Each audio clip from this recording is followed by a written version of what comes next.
Awesome. Yeah. All right. What is light pollution? What is light pollution?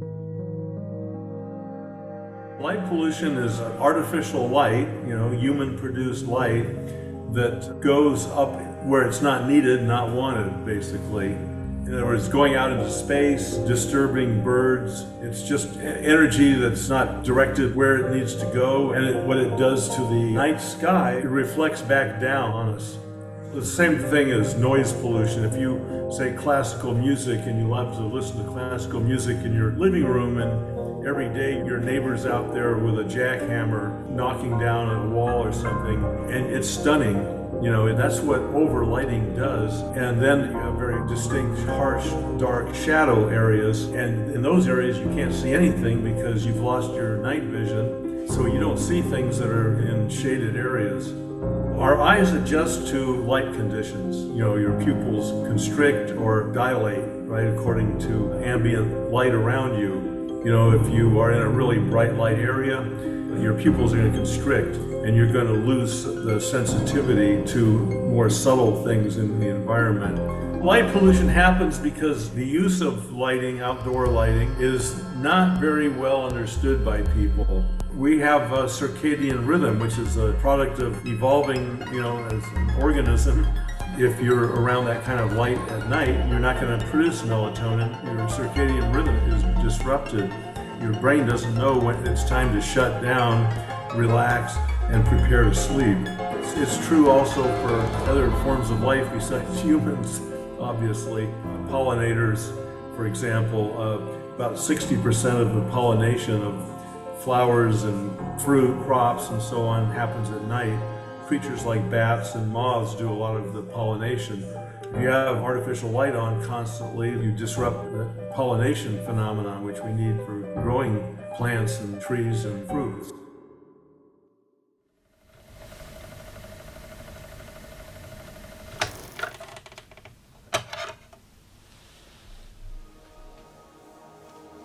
I'm a landscape photographer. I've been photographing for about 20 years now. Light pollution has a big effect on night sky photography in that if there's too much light pollution, it basically drowns out all the dimmer stars and any kind of object in the sky. It makes it hard to see, it makes it lower contrast. If you're in the city and you go out to the backyard and you look up at the sky, you can't see the Milky Way at all in most cities. Whereas if you drive several hours out into the desert where it's much darker, you could see it with the unaided eye. So it makes a huge difference, both in terms of what you see visually and what your camera can record. If you don't share pictures, people would never know. Like I grew up in the city, I would have never known that you could see the Milky Way unless I'd seen pictures of it. And I think it's important. If you share these pictures, it makes people realize that, there's something there that we're going to lose if we have too much light pollution.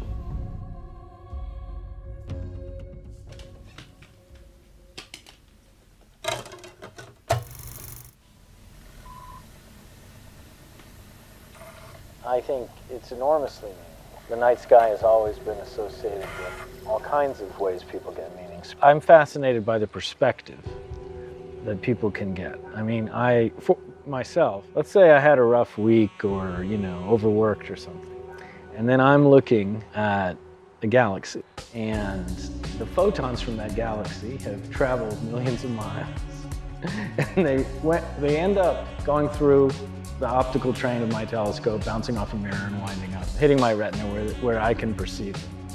And everything else that bothered me about the week just melts. When you look at things terrestrially on the Earth, you're not seeing that far typically, and the most inspiring visions you get tend to be when you're high up. When you look in the night sky, you can see astronomical distances. That lends an entirely different perspective to how we fit in. And I say it makes us feel small in a good way. For me, we're trying to tease out very, very faint light from the night sky. And light pollution causes something that we refer to as sky glow. So you've got all this light that's either being shined upward or is reflecting off the ground and then shining up. And it illuminates the moisture in the air, and the sky actually has some brightness to it.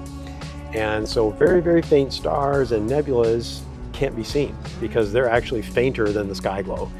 I belong to the San Diego Astronomy Association, and some of the members of that club have been part of that group for 25, 30 years.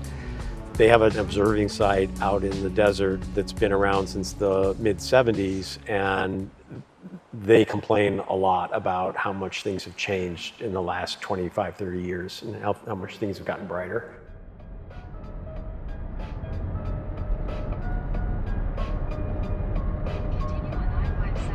What would be the aftermath of losing the darkness, darkness in general?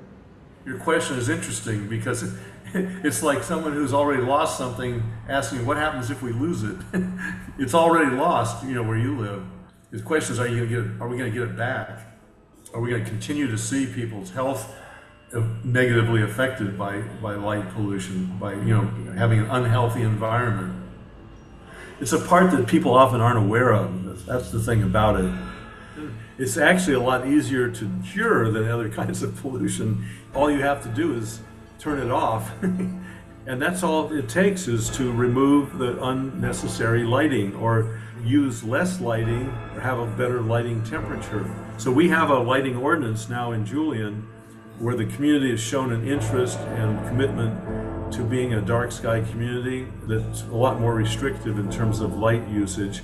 But the main thing isn't having an ordinance, it's having people be conscious of the effects and insisting on having better lighting in their communities. For me, my world grew when I got to go to Mount Palomar because I saw that night sky. It made me ask all kinds of questions about what's out there, who are we, where do we come